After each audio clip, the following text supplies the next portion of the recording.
Welcome to partialarc.com. Don't do that. You find yourself in a tavern.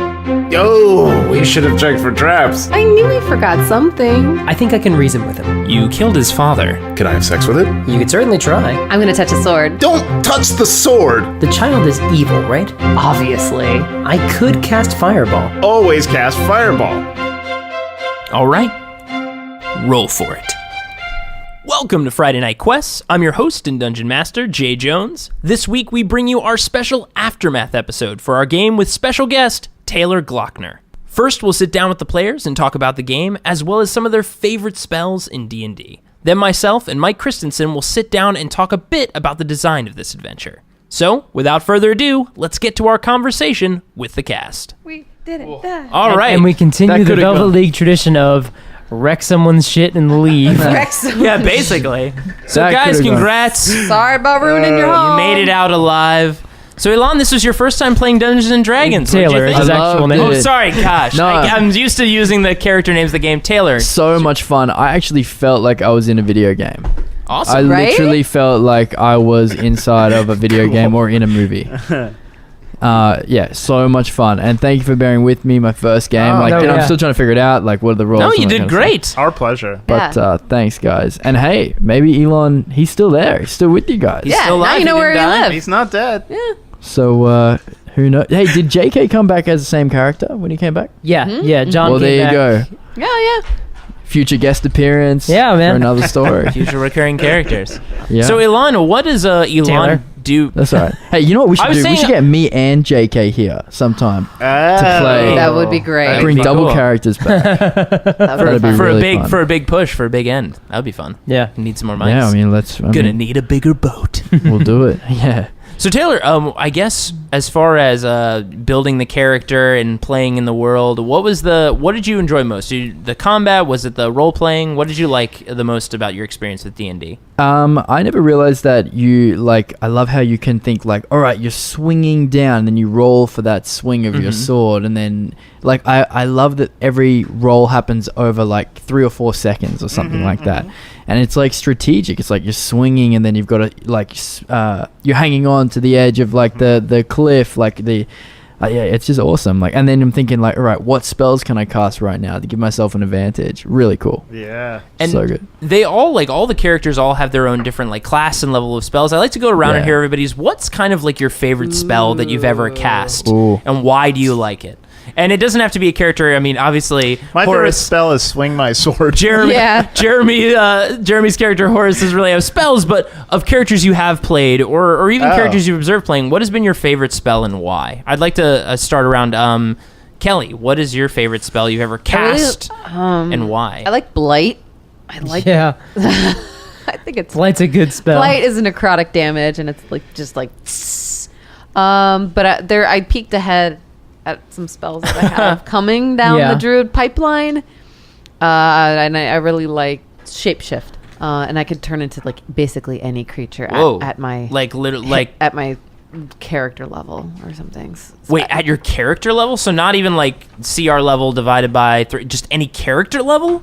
That's insane. Shape change, yeah. Ninth Shape level change. spell. 9th level. Yeah, it's pretty cool. Oh my God. So that one's gonna probably be one of my favorite because then I can come. You can just back and be You can monsters. be a dragon. Yeah, I you could can just be be a dragon. a dragon. Yeah. Holy shit. Yeah. But I do also. I like Blight. I like Moonbeam. Is fun. Yeah, you use Moonbeam. I like Moonbeam. Moonbeam is great because it's a D10, and if I push it up to 7, it's like 5d10, 6d10. It just becomes so becomes more powerful. powerful. Yeah. Yeah.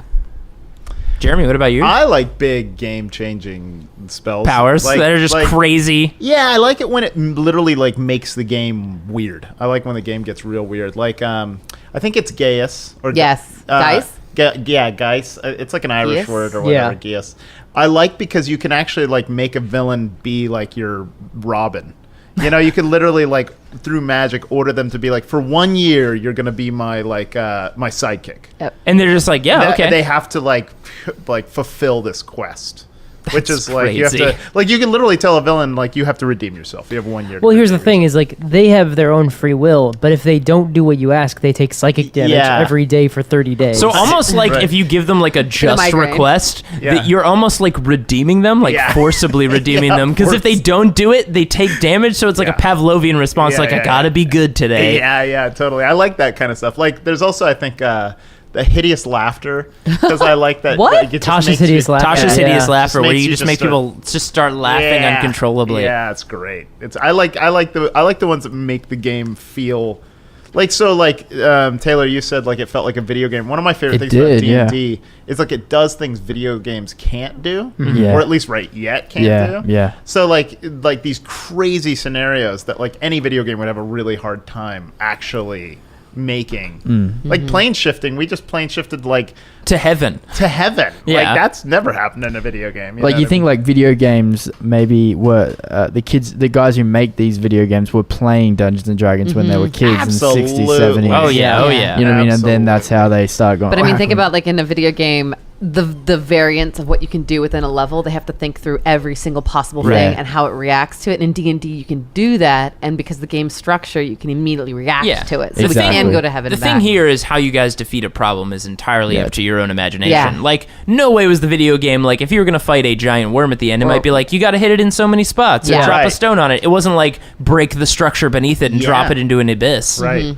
Any game that did that, I'd be like, holy shit, you're a good game. If you could actually do that in games. It felt a little bit like No Man's Sky. Like at some point, like a bunch of different games. Like Legend of Zelda, I'm a big fan of, like Fable. Just open world, do whatever you want. Stuff, So, that's great. Awesome. And Taylor, what's your favorite spells that you've either seen or played so far? I'm going to go with, because it fitted so well with the end, I'm just going to go create food and water. You know how awesome that would be to be able to create food and water. That's a rad spell. Imagine if you could do that your whole life. You can just never pay for food. You know what I mean? Like, it'd be so dope. Yeah. It's a first level spell. That's like you're like, I'm kind of in the mood for tacos. I'm kind of in the mood for steak. Man, just like save so much coin. You wouldn't have to go out to eat, buy food, nothing. It's kind of funny. You could open your own restaurant. Yeah, you could open your own restaurant. You're open bar anywhere you go. The movie theater, open bar. My home, open bar. This picnic, open bar. That's funny. The best drink I've ever had in my life, immediately in front of me. Would it be awkward though? I like to think that when you do you create spell food, it's not real food. It's magic. So there's no calories in it. Or it tastes different. Right? Like it tastes like. There's something slightly off about it. It tastes like I'm eating a little bit of you, and like me, I bet you some spell food you're like. Oh, it depends on how good the wizard is. Like if the wizard's really good, it's like good. But if you're a shitty wizard, you're like, I made peanut butter sandwiches. Deal with it. Oh, thanks. Guys, I couldn't. That's interesting to think that your level of wizardry like enables you how good and complicated the food can be. Yeah. Like the best wizard chefs are like 20th level wizards. Yeah. Well, chefs are at level 20. I really like Mislead in especially getting to use it to its capabilities. Yeah. Like being able to be like, okay, because last time I used it, I was just like, I was like 5 feet away from my illusion at any time. It was just me being coy. Yeah. But this time it was like actually like strategically helpful. I could transmit messages between us. It was like, it was what we needed and when we needed it. Yeah. It worked out really well. I also have snuck a peek ahead at some fun spells in advance, and boy howdy, I'm looking forward to casting Maze. Ooh, Maze is that fun. spell is going to be Maze, so and describe fun. that real quick, because that's where I believe I think we talked about this off mic. You just drop someone into them. Like, they don't make any save. Yeah. Nope. So they save to get out of it, but you just instantly drop them into a maze of your own design. That's their life now. Yeah. Yep. Maze is an 8th level spell. You banish a creature within 60 feet of you to a labyrinthine dimension. The target remains there for the duration, up to 10 minutes, concentration spell, or until it escapes the maze. It can use its action to attempt to escape. When it does so, it makes a DC 20 intelligence check. If it succeeds, it escapes and the spell ends. When the spell ends, the target reappears in the space it left, or if that space is occupied, to the nearest unoccupied space. Also, I think I'm going to take Feeble Mind at the next level, which can drop someone's intelligence and charisma to 0. No, to 1, rather. Whoa. 0 would be like... Whoa. But they have to make a... I deal 4d6 psychic damage, and then they make a save. If they fail, their scores become 1. They can't cast spells, activate magic items, understand language, or communicate in any intelligible way. They can, however, identify their friends, follow them, and even protect them. At the end of every 30 days, they can repeat a saving throw against the spell. Wow. It can also just nuke someone's intelligence. It can also be ended by greater restoration, heal, or wish. I like the idea of one of that happening to one of us. Yeah, you guys for an entire episode. Stupid. You guys just like, it basically turns us into a caveman who's like, okay, dear Horus. it's like anytime in the X-Men, like in Joss Whedon's run, where Beast gets turned into like this feral, like protect, defend, hurt. Yeah.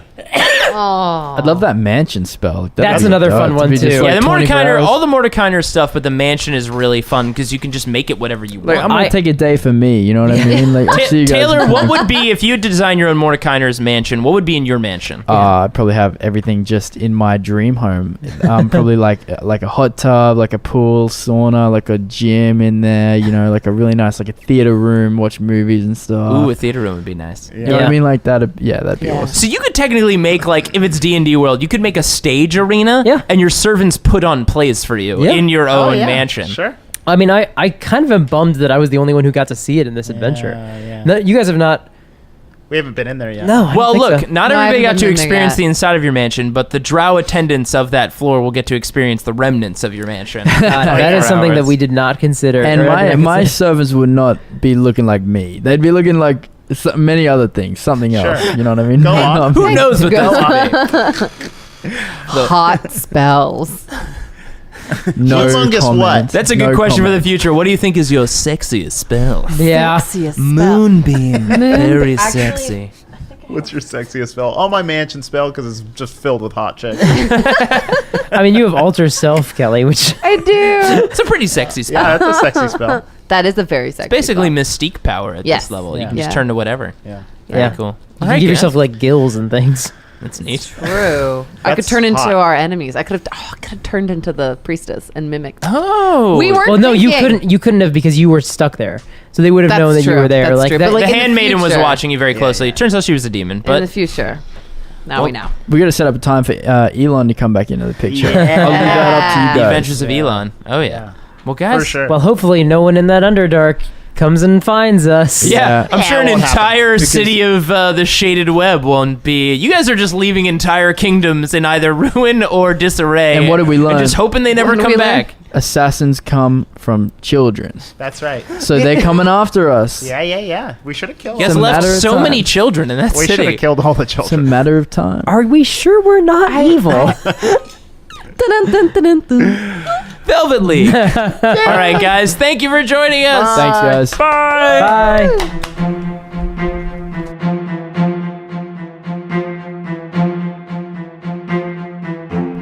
All right, guys, sitting here with Jay Jones, the Dungeon Master, Hey. to talk a little bit about Season 13 Yes. and how that went. Yeah. This was our, it's me, Mike. You heard me a Yeah, minute this is ago. Mike Christensen. Yeah, I was there too, but now I'm back You're here. Sweeney, right? Usually, Okay. so far. Okay.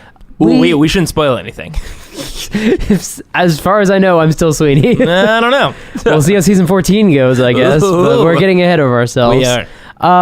Season 13, our Underdark season. That's right. Which feels like this has been sort of inevitable that we would get to the Underdark at some point, being with Izzy's family being drow. I mean, I knew that was going to happen the moment Kelly was like, oh yeah, I'm half drow. And I was Yeah. like, well, we'll have an adventure in the Underdark, of course. Right. And I've actually, it's funny because I've DM'd D&D quite a bit, and I've actually never run an Underdark adventure. I've never run a primarily, like, let's see what's going on with those drow. Yeah. So, like, Kelly for, like, the last several seasons has, like, sprinkled, like, little fun, goofy things, like milk spiders and, like, all these kind of stuff about drow.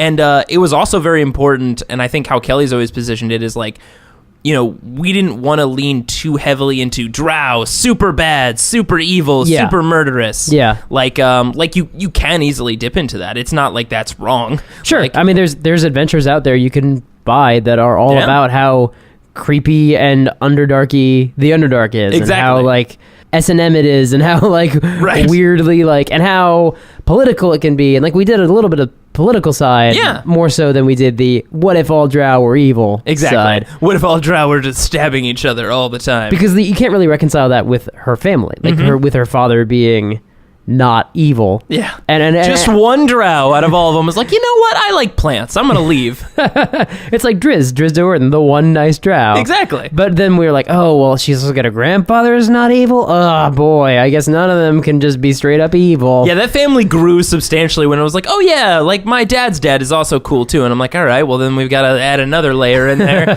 So I guess there's going to be a great-grandfather in there at some point. Which still works because drow don't. Yeah, drow just don't. Yeah, they are old as hell. And we can assume or presume, I guess, that the priestess is related to Izzy in some way because not everyone just has the one kid and then that kid has the one kid. Like, we can assume that there's some sort of like connective tissue through the family, perhaps. There might be some sort of connective tissue. I don't think we really didn't get into it in the adventure itself. No, there it was hinted. There are hints. There is a relation. There's not a direct relation. So there wasn't. I can say like there wasn't like my sister. No, I didn't assume it was. Like I was thinking maybe like a cousin at most. Potentially. Yeah, there's a lot of houses down there, and especially in the Shaded Web.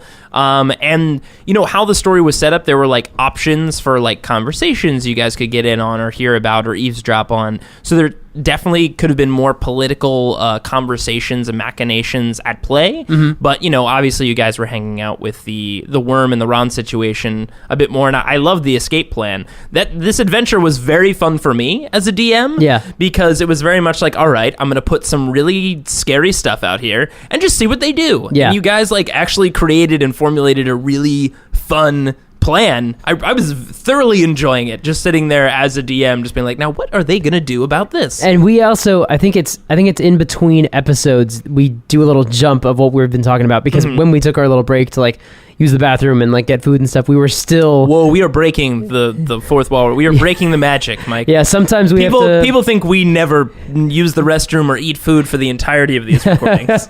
No, we sometimes have to pause. But even as we did, we were still like talking it out and looking at our spells and talking about what options we might have. And do you have Destroy Purple Worm yet? No, that's an 8th level spell. Oh man, I don't have that. So close.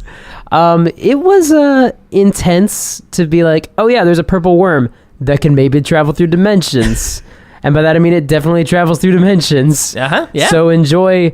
First of all, purple worms we should talk a little bit about because they are an iconic D&D monster. Mm-hmm. They are sandworms from Dune, essentially. Yeah, basically. They're giant, they're purple, they kill you. Yep. They're just death worms. There are very few gargantuan class creatures in the monster manual. Yeah. And a purple worm is one of them. Yeah, it's true. It can, it eats cities, it eats small villages, it eats giants, basically. It can eat anything. It could munch down on a giant, not all in one bite, but like certainly it could take some bites out of a giant. And I think there's something fun and exciting to use a monster like that in a fight because the, theater of the mind, the combat of a battle like that, I think can get very cinematic and very fun. Yes. Because, it's like the purple worm's not going to just be like, all right, the purple worm moves up 5 feet and just like chomps at you. It's like, no, that thing's going to move like through walls and like take you down into a city below, and like, it's gonna be very very Balroggy fighting Gandalf style, like Lord of the Rings. Like it's gonna be across many landscapes because of how quick and big this thing can move, and because it can essentially travel through dimensions. Yes, well that's the little tidbit where it can get even a little bit crazier than that. For this one, it was gonna be, I guess it could potentially have been like a Thor the Dark World fight where it's just like, all right, if you're holding on to it and you're hurting it and it's in pain, there were thoughts there that if like it wasn't really thinking about or being directed by who would typically direct this thing, it would just go buck wild and without knowing it be ripping through dimensions, and that's never fun to be hanging out in the Feywild and just a giant purple worm just comes through. Yeah. Although to be fair, we've left ruin in the Feywild before. Yeah. Yes, you have. Sort of. Not really. We didn't hurt that much in the Feywild. Oh, yeah, you didn't. I mean, the actions you didn't take, who knows, right? Well, here's the thing I was actually going to say is that it seems like when we came out of this season, we did a lot of the same stuff we did in Season 11, which is... You did. Show up, trash talk the politicians, find the murder... We didn't find the murder device in the Feywild. We only thought it was an iron golem. We don't think we even got confirmed on that. But we definitely heavily assumed it was the iron golem that was the big bad in that season, and we just sort of left it to its own devices. Yeah, it's interesting. You guys had two big bads in these two different odd number seasons, and both of them you guys were like, yeah, let's not fight it. Yeah. Let's make it just go away. Like, exit stage right, and hopefully it won't ever come back. Yeah, and with this one, it at least seems like we were a little bit more efficient. Yeah, I mean, you guys were direct with this one. Yeah. It wasn't like where you were just like, ooh, that sounds bad. You know what? Let's leave. Yeah, we didn't cut and run from the castle like we did with season 11. Yeah, I will say you guys took a little bit more responsibility of being like, you know what? This probably shouldn't exist. Maybe we should remove it from the board. Yeah, exactly. And also figuring out who was the most dangerous person to be in play, being the priestess, not the priestess, the handmaiden, and that she was someone we also needed to remove from the board because she was potentially very dangerous, and that seemed like a good decision as well because the drow were not totally on board with her, and I feel like we talked about this a little bit. Had we killed, let's say, the priestess or Izzy's great grandfather, it would have been we probably would not have left on anywhere near good terms. Now, I'm not saying we left on good terms. Right. But we probably didn't leave them, like, totally, like, oh my god, they're going to destroy us and hunt us down for Bloodsport. They might still. They might still. But had we killed the priestess, we would have gone to war with the Underdark. I can tell you, and it was open-ended, where how you guys chose to deal with the problem of this creature. You know, there are things that control the creature. There's the creature itself. There's a lot of different things in how this problem could have been solved. And if it ended with, we're just going to kill the high priestess of this Underdark city, guess what? You guys are going to be on posters on a lot of houses in that drow society. Yeah. Glad we didn't do that. That would have made I can tell you that definitely would have affected some future seasons. and you know, I can say that there are definitely ideas out there where things are going to go. Obviously, we're just not winging this every single time, like showing up the day of like, what do we do? Underdark? Let's see how that goes. Right. But you know, obviously I want to make sure that the choices you guys make has a rippling effect going forward. Right. And I mean, if an entire Underdark city we assassinated the leader against you, like, would have affected a season coming forward. Yeah. Now it still could. Yeah. I'm not saying nothing's safe. Nobody's safe yet. But you know, it still would have been very, very, very bad. Yeah. Let's talk a little about Ron. Yeah, let's talk about him. Now, because Kelly, when she told us about Ron, she gave us a direction of how to visualize Ron. Yes. Would you like to share what that was? Yes, she said he's basically, you know, Bill Nye. It's Bill Nye. And I was like, oh man, I'm going to have to try to figure out how to do a Bill Nye accent. Right. And I did not succeed at a Bill Nye accent. I believe partway through, I started to just return to like, just regular American accent. Like I started off being like, I was like, listening to Bill Nye interviews, and I was like watching to practice. Love Actually. Yeah, just watching. I mean, just for my own fun. Sure. Because it's a delightful film. Yeah. But, and it was just like, oh man, I'm just not going to be able to nail a Bill Nye accent, so I guess he'll just be British, and then eventually just an old American man. But it did affect his manner. Yes. In a way. I did visualize Bill Nye as I was trying to play that character, and his very much like, you know, not that like of course I know Bill Nye, this is how he is in real life. But you know, like he always seems in interviews and stuff, he's just like a very like relaxed kind of man. Like he, you know, even in his movies, like there's moments of stress and he always kind of plays it off comically. Not that Ron was a comical character, but like, no. I wanted him to feel like more or less like, hey, this is kind of the way things are. He's not gonna like freak out or anything like that. But right. I mean, he's also super old, so he's probably like, you know, been around to some of these crazy times before. That's true. And getting to see his reunion with Izzy, was a nice thing. It was very fun. We've had 2 reunions for Izzy on the show now with back her parents. to back, yeah, with her mom and then now Ron. So and you guys finally got to go to the Underdark, like you guys were talking about that entire season in season 12. Well, it felt like the last couple of, I mean, obviously since I guess the death of Alaric, you know, the end of sort of Sweeney's main arc there, we've been sort of driving towards Izzy stories for the past few seasons, I guess 11, 12, and 13. And that was definitely planned and by design. Yeah. Giving each of these characters there are times for these different arcs. A lark was definitely something that we wanted Sweeney to have, whether it was he dies or he kills a lark or whatever that... Or both. Or however it culminated, right? You guys shook hands and were like, high five! Probably wasn't going to happen. Definitely was not going to happen. But either way, we wanted some kind of, moment of catharsis, right? So a bit of that for Izzy as well, just because her character was a little bit harder to she didn't have some great pain that she was struggling with. It was more of like she's always struggled with like, where is home, right? Mm-hmm. And I think Ron and her mother as well are good examples of like, well, what do they live like, and what is that family like, and how does that affect that feeling for Izzy going forward? The Moondrop Lily saga started with her story as well. Oh, absolutely. And it's sort of been building in the background, and that's why it was a bit more of a slow burn than it was with a lark, mm-hmm. Where a lark kind of comes in like a bull in a china shop.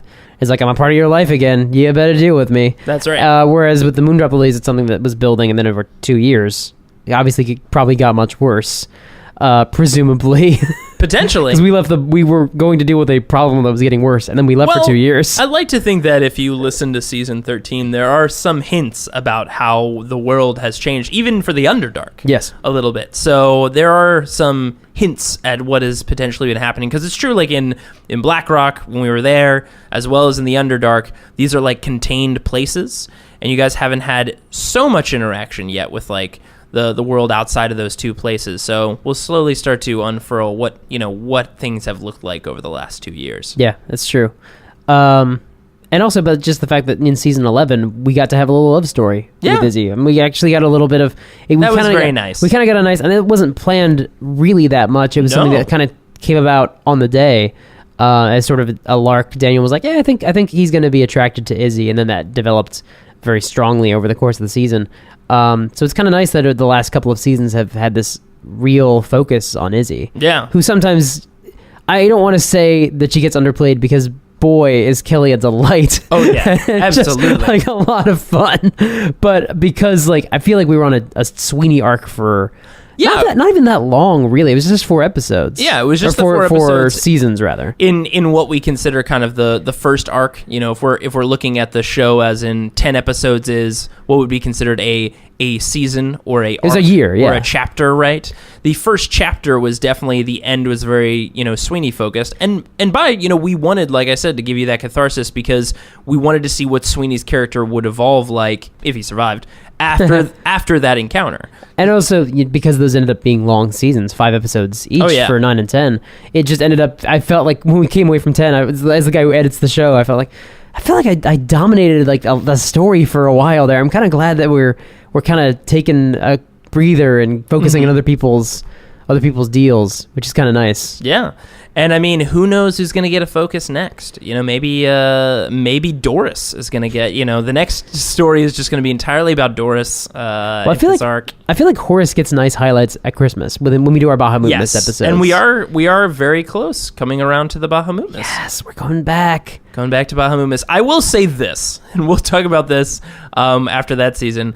I think I mentioned this to you casually the other day. I get like nostalgic about this made-up holiday. I know. Yeah, we did have this conversation. Because we're getting ready to record the season, and planning all the things, and I'm revisiting all the things, and Jeremy like made up all this amazing, colorful stuff like a year ago, and then forgot about it all. I think we talked about it in the aftermath for that, but like. We're talking about season 6 for those who haven't... talking about season 6. Those who haven't listened, season 6... The first time Bahamutmas was on the show. Season 6 was our holiday season where we had our Bahamutmas Day adventure.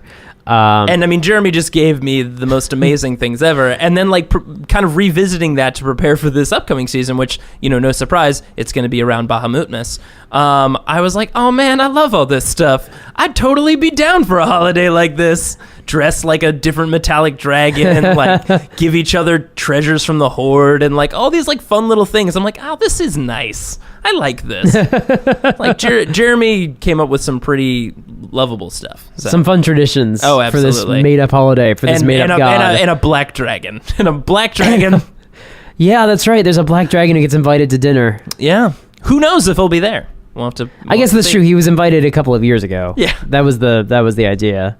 but it's been a while. It has been. Who knows if he's still coming? Who knows what the Kemp Estates is like? It's all burned down. It's all burned. It's all cinders. This is going to be the saddest season of Friday Night Quest. Oh, sad. It's just 4 episodes of Horace finding the dead bodies of his family members. It's just like that one scene from A New Hope, but like for 4 hours. 4 hours. Just room by room. Roll for investigation again. I don't wanna. You have to. Perception, another dead body. Oh, I have so many brothers and sisters.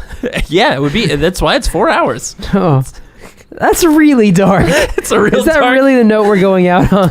Oh, hey, we can talk about some more stuff in season 13. Of course. The Deck of Illusions finally got used again. Man. How fun was that? That was great. You must have had it was almost like people have the word of the day I'm going to use is this. Basically, you're like, the item or spell I'm going to use in this adventure is the Deck of Illusions. I do that sometimes. So with the spells, I don't end up really... I have a lot of spells. Some spells I've never used on the show because they've just never come in handy. I've used color spray once and it didn't work, and I was like, never again.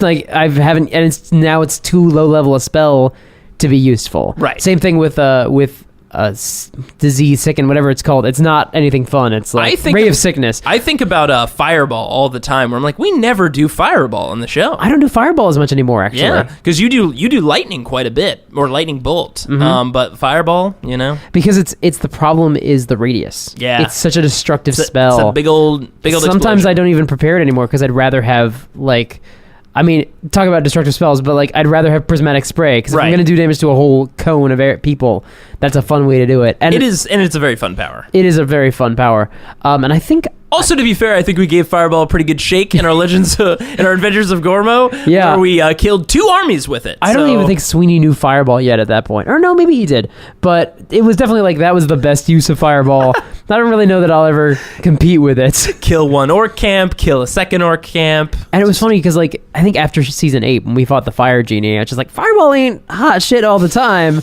I can't always lean on Fireball, unlike what our theme song suggests. Yeah, unlike what it says. That's the thing that makes me think of it. Every time I hear it, I'm like, oh yeah, that's right. We don't always use Fireball. Have we used Fireball? Did we use it enough? I don't think so. I don't think I prepared it last season. Always use Disintegrate. But basically, that has been my go-to ever since season 10.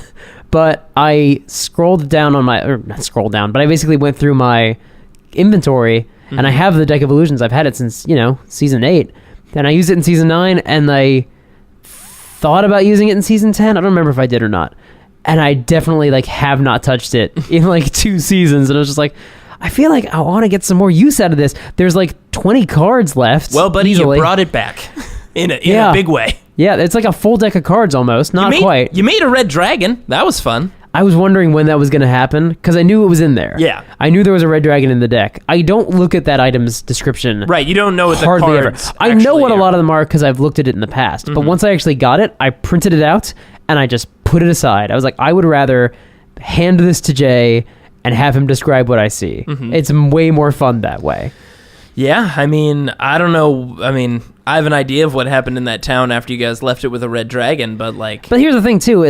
The illusion will last until someone finds the card, but in order to find the card... You gotta go near a giant red dragon. But the dragon's also an illusion. I feel like eventually they will figure it out. Oh, of course. Of course they'll figure it out, but, how many people are gonna just lose their mind before that happens? Yeah, how many people are gonna be looking for that... What was I? Dark Elf I was pretending to be. Yeah. Oof. Yeah. Tough times in that town. But yeah, the Deck of Illusions was very, very fun. And we haven't talked about at all. We've done this sort of aftermath in reverse order. How dare we? Taylor Glockner. Oh my goodness. He was so much fun. Oh my god, Taylor was amazing. It was so much fun playing with Taylor. Just a delight. He was so energetic from moment 1. Jump Street, he was in. From moment 1, he was just on top of it. The rapport with the team, he was just I'm just gonna do this. And one of the things too that we knew before we even knew who the guest was gonna be, I was asking you how is the guest gonna be introduced, and you said you will already be in the Underdark, so they get to decide how they snuck you in. And when we asked hey, how do they come about, he was well, they approached me in the bar, and I was yeah, no, that's 100% what we would have done. Absolutely. That totally checks out. And yeah, that was very important that we just start with you guys just because I knew how much stuff was going to be in this season.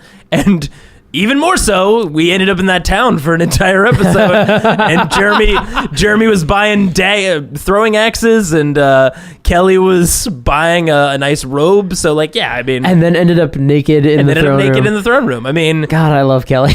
I love just the choices she makes. Yeah, it's so baffling. That episode, completely unplanned, was one of my favorites. Of you guys just dicking around in that town. It reminds me of season 8, episode 2, which is another just Well, Jay the Fool gave us free time. Yeah, I was like, I could have just been like, oh yeah, you can go inside to the genie's place, and I was like, yeah, you know what, you got to come back in a few hours, and boy, did I not know what that was going to lead to. And I'm happy that happened. I got to say, we didn't talk about this at all, but I do want to say I really enjoyed in season 13, and this kind of came as the season was being developed and written, how fun it is to play with different languages. This was kind of the first season we ever really got into this, and I really enjoyed it. And I feel like it's something that's underused a lot, because most of the time, like across the board, it's just like everybody speaks common, and we're just going to deal with it this way, right? Yeah. Easy for storytelling.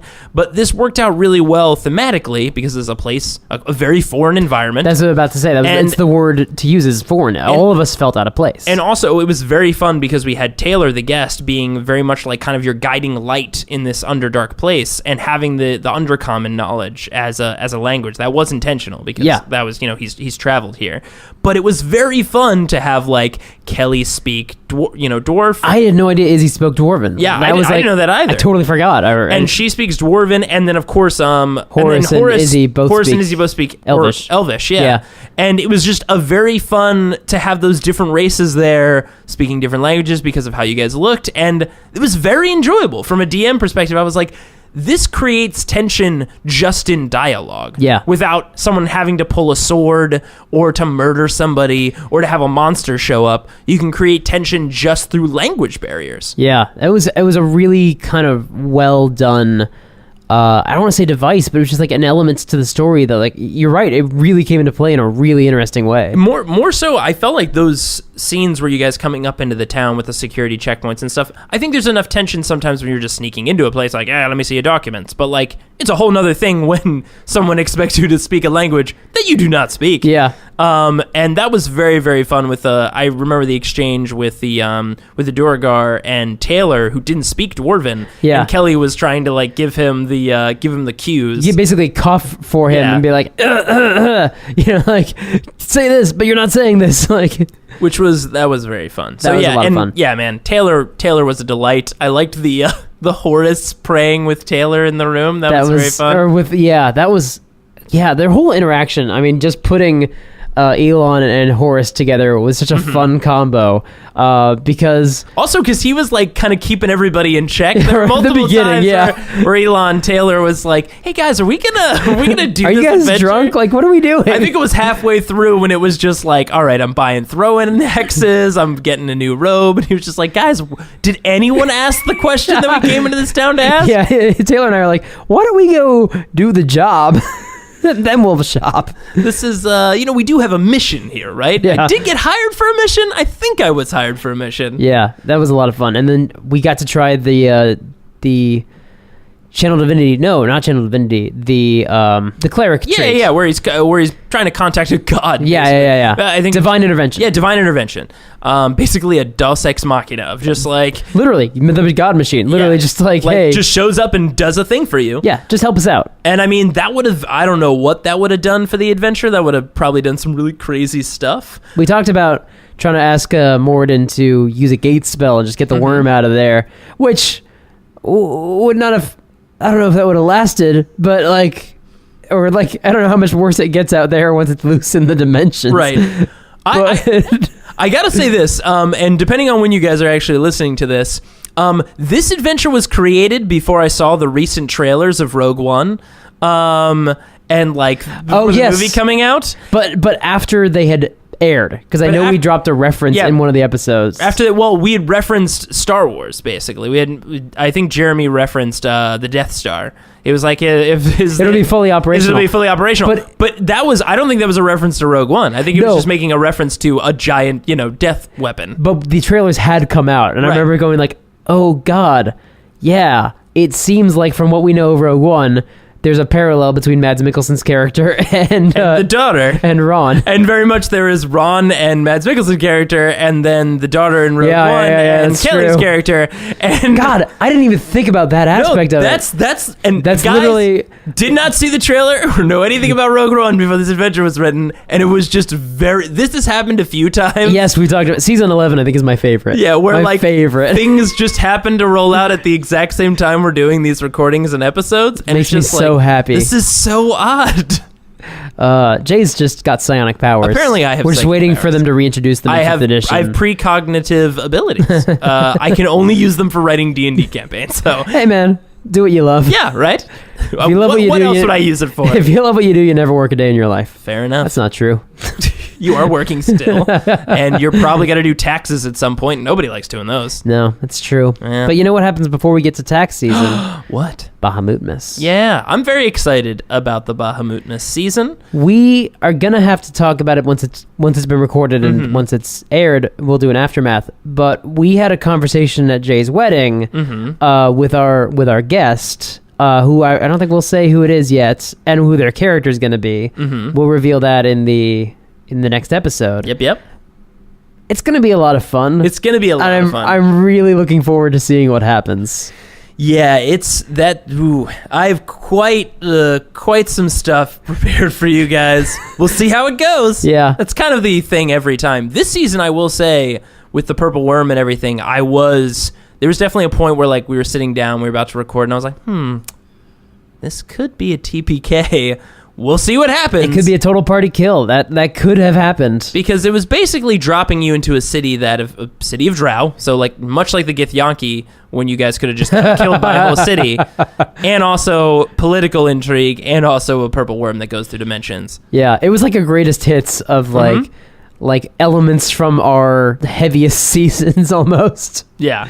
So I had a lot of fun with this season. This was got to throw in a big old death weapon and have Ron there with Izzy, and I always like a death weapon that was in a giant sphere. Guys, none of it's planned that way. It just happens. It just somehow happens like that. What would the handmaiden be? Vader? I guess. Having not seen Rogue One, I haven't seen Rogue One. Maybe there's that dude in the trailer who's wearing all white. Maybe he's maybe that's. I figure that's the general. I figure that's Izzy's great grandfather. Essentially, that's true. So because it feels like once you pull off Izzy, well, I'm sure. The mask. Well, look, we don't. Anakin is basically just a slimy yellow. Gross I was going to say we don't want to spoil Rogue One because we know there's a giant yellow slimy tree monster creature in that movie at some point. I believe it's the love interest, and that's going to be a really interesting scene. Diego Luna. Yeah, Diego Luna's going to turn into a giant yellow tree monster. Someone's going to cast harm on him, and it's going to go real south. It's going to go real bad. Oh man, yeah, and it was tough. I like to say we did hit a little bit of an audio snag with that bit. First time ever. 79 episodes, so I felt pretty good about that. And it was only like, what, 10 minutes, 5 minutes? Probably 5 minutes once it would have been edited down, yeah. Yeah. A little longer in real time, but that's also with the roll for initiative and that things like that take longer than they actually do, because the most editing we do is during combat, because there's a lot more adding up dice and counting and just pausing. Well, and so many people have been frustrated by that. Everybody tells us, they email us like, guys, we want to hear about all the dice counting. It's everybody's favorite part of D&D. Here's the thing. Watching someone count dice. As the editor, Jeremy does a lot of jokes during the dice counting now. Right. And those jokes, and he doesn't drop them necessarily. They do pay off later. And it's like, I guess I can't cut this. Guess I gotta leave it because like dice Jeremy counting. And Kelly are just like being delightful. Yeah, and it's just like I don't want to cut this part. It's just too sweet. It is fun. The two of them banter quite amazingly in like some of the side moments. If like even when like main dialogue is going on, those two will have like an ongoing joke throughout the entire episode. I'm honestly so glad that they're sitting next to each other. Yeah. The reason we did that is because we wanted the guest between yourself and me, because we knew the game. Because the guests are always dangerous, and we have to make sure that they don't do anything crazy. No, it's because I have guest spray on me at all times. And look, we had to spray Taylor a few times. We kept it off the air, but I was gonna say it's because you and I are the most familiar with 5th edition. Oh yeah. Sure. And it's very helpful. You mean if you ask some questions? Yeah, if they want to like point to something on their character sheet. we can just answer a question. Fair enough. But what that's brought out is a really close dynamic between Jeremy and Kelly, which bleeds into the dynamic between Horace and Izzy. Yeah. And that especially was, I think, galvanized when Sweeney left at the end of season 6. Oh, absolutely. And now it's a familial relationship. Yeah. It's very close, and it's a very fun part of the show. I just love the two of them together. I think it was funny too, actually doing a real split the party thing in this season. Was interesting, and I actually got to use mislead for the first time realistically. That I've like the best way to use that spell was perfect. Oh yeah. But it was weird to be like, all right, it's me and Kelly like teaming up, and like because Izzy and Sweeney have like a weird, it's a very sibling like relationship, right? Because they don't really get along that well. It's a bit like an older younger sibling, but like too far apart in years to really be friends, but they have to be family. So it's like, I guess I have to deal with you, but like, oh, you're annoying. But it's funny because like Izzy and Sweeney get along fine when things are fine, and Izzy and Sweeney get along fine in combat, but it's when things are like heading towards combat that we really butt heads. Yeah. Like where it's like, oh, things are getting tough, and like we really have to start making tough decisions because we have such different outlooks. Yeah, but I mean, here's the thing. You guys do have a really close relationship because she has brought you back to life twice. Yes, that's true. That's true. Not too many people can say that about their close friends. Yeah. This person has saved my life twice. And I mean that literally. I was dead twice, brought me back 2 times. Yeah. And then like everyone keeps talking about how handsome Sweeney is and still makes him so uncomfortable. Yeah. It's so weird. It's a new dynamic for his him. dynamic with the group changed a lot in like 2 or 3 seasons. Just like every season brought new changes and be like, oh, okay, now this is a thing, I guess. He's a handsome guy. Well, I was just thinking about like looks. I was thinking about like season 7 when he came back, season 9 when he died, Yep. season 10 when he died. Yep. Oh yeah, there was 2 back-to-backs. Yeah. Whew. Man, guys, don't go to the astral plane. Yeah. Scary. Or if you do, don't do it sneakily. don't split the party. Don't split the party. And also, maybe stealth. Just stealth. And if you're gonna not stealth, start at the center of the city, right next to the exit. Don't go through all of it. I have, having re-listened to that season, been like, oh god, it was my plan. I mean, plan is sort of a loose word, but I was like, yeah, this seems like a great idea, and it really wasn't. I mean, I think sometimes... For those who don't know what we're talking about, listen to season 10. Yeah, listen to season 10. Very, very fun. Jimmy is amazing in that season. Yeah, that's a fun one. But yeah, I mean, what's really crazy is like a lot of times there is very much an element of like, hey, we'll just drop in and see what happens. And that's why this season was very fun, because you guys actually like stopped and we're like, all right, we're not going to fight a whole city of drow. We also, I mean... We're insane, but also fighting a purple worm that goes through dimensions might be a little bit out of what we can do right now. We entertained the idea for as long as we justifiably could until we were like, there is no way to go down this path. Let's not do this. There's no way. Like, we were looking at, like, dominate. Nope, none of us can do that. And we can't. All right. This is not gonna... Disintegrate is only useful if he fails the save, and I feel like the modifiers for purple worm roll is pretty high. Right. And I don't love how Jay's been rolling so far. Oh, man, I rolled really well in that season. That was a rough. But hey, I love the plan. Holding the door closed, blowing out the thing, dropping them out while they were fighting the guards. That was very cool. I liked it a lot. And hey, before we end here, I mean, I don't want to ignore the elephant in the room. There was some things shown at the very end of this season. Yeah, we haven't talked about that. Yeah, and we haven't even talked about it as players either. Like, I know Kelly and I talked a little bit about it at the wedding. A little bit. But yeah, I mean, that was... I would like to think that that's a pretty large... There were definitely like some background things in this season. Some comments made by some people. Some small things here and there. But I can definitely tell you that they do add up to some pretty big background stuff that has been happening. Yeah. Because what has been fun with these kind of self-contained adventures in small places kind of removed has been... You guys are in a very limited perspective, and you haven't really digested the full, spectrum of what has been going on out around the world. It's the ground eye view. The ground eye view.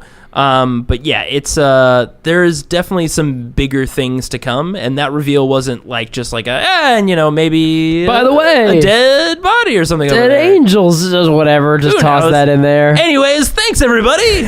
Just the end of the episode. Also, yeah, we definitely just went to Mount Celestia on a random roll. Yeah. That worked out kind of nicely for you, I bet. Yep. You guys had a nice little picnic and some nice little story hooks. The perfect trip to heaven. Yeah, the perfect trip. Good stuff. There was a lot happened that season. Yeah, season 13 was busy. You don't even know. There was some other. I mean, like there was a whole area. Like I said, I think we talked about afterwards. That you guys didn't go into the back of where that tunnel for the purple worm leads to. Right. So that's where the holes presumably were. That's where it was. Yeah, making big old holes in. Oh God, it would have been like a bunch of portal holes essentially. Who knows? Well, you do. Yeah, but we don't. Yep. Bow. All right, I guess that's kind of all the things we can talk about. Yeah, I think that's pretty much it. Some of the things didn't come to light, so I don't know them. But I don't know. I don't think there was anything else. There was some big stuff that changed with how you guys handled the purple worm, but I liked where it ended up. Yeah. So yeah, I don't think there's anything else. Well, I think that does it then. Yeah. Thanks for listening to the Aftermath. We're going to turn you over to your lovely narrator, Jay, for some outro copy. Yeah, I'll be back in just a moment. Yeah, it's going to be kind of weird that he's saying goodbye. Yeah. But I'm saying goodbye. Guys, have a nice week. We'll see you guys on the flippity flop. Check you on the wreck ya. Perfect exit. And see you on the battlefield. Ha! You dick. Thank you so much for listening to this week's episode. The Velvet League will return next week for our special Bahamutmas Day adventure. And we've got some very fun surprises in store. Be sure to come back for that adventure next week. You can follow Taylor on Instagram at Taylor_Glockner. Photos and character art can be found in the show notes on partialarc.com. And while you're there, why not check out some of our other podcasts, including Because Comics, where Mike Christensen and I talk about the weird and wacky stories of comic books. If you have any questions about the show, you can email us at FridayNightQuests@gmail.com. You can also follow us on Twitter, Instagram, Facebook, and Tumblr, all under the handle Partial Arc. Thanks for listening, and we'll see you on the battlefield. Yeah, I'm gonna loot the body. So, how much experience do we get? Well, now we have a skeleton army, so that's pretty neat.